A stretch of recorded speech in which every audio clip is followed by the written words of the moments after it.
বিতর্ক যেন পিছু ছাড়ছেই না ইসলামী আরবি বিশ্ববিদ্যালয়ের উপাচার্য ও জগন্নাথ বিশ্ববিদ্যালয়ের ইসলামিক স্টাডিজ বিভাগের সহকারী অধ্যাপক ডক্টর মোহাম্মদ আবুল কালাম আজাদের। তবে এবার সব ছাপিয়ে আলোচনায় এসেছে অধ্যাপক ডক্টর মোহাম্মদ আবুল কালাম আজাদের বিরুদ্ধে জারি করা গ্রেপ্তারি পরোয়ানা। চলতি বছরের 16 জানুয়ারি ঢাকার অর্থ ঋণ আদালত এই পরোয়ানা জারি করেন। একই সঙ্গে আদালত এই আদেশ বাস্তবায়নের জন্য রাজধানীর কোতোয়ালি থানাকে নির্দেশ দিয়েছেন।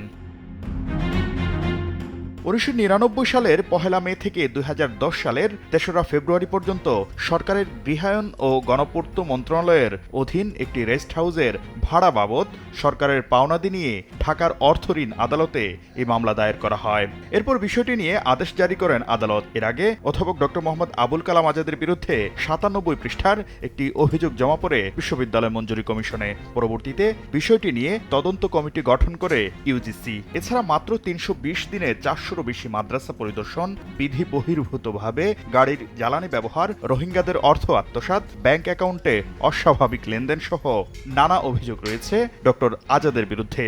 এর আগেও ইসলামী আরবি বিশ্ববিদ্যালয়ের সাবেক ভাইস চ্যান্সেলর ডক্টর আহসানুল্লাহর বিরুদ্ধে 112 জনের নিয়োগ থেকে শত কোটি টাকা হাতিয়ে নেয়ার অভিযোগ ছিল ইউজিসিতে। দুর্নীতি ও অনিয়মের বিষয়ে তদন্ত করতে 2021 সালের মে মাসে তদন্ত কমিটি গঠন করে শিক্ষা মন্ত্রণালয়। গত বছরের 19 জুন ওই তদন্ত প্রতিবেদন ইসলামী আরবি বিশ্ববিদ্যালয়ের বর্তমান উপাচার্য অধ্যাপক ডক্টর মোহাম্মদ আব্দুর রশিদকে পাঠিয়ে সুপারিশের আলোকে ব্যবস্থা নিতে বলা হয়।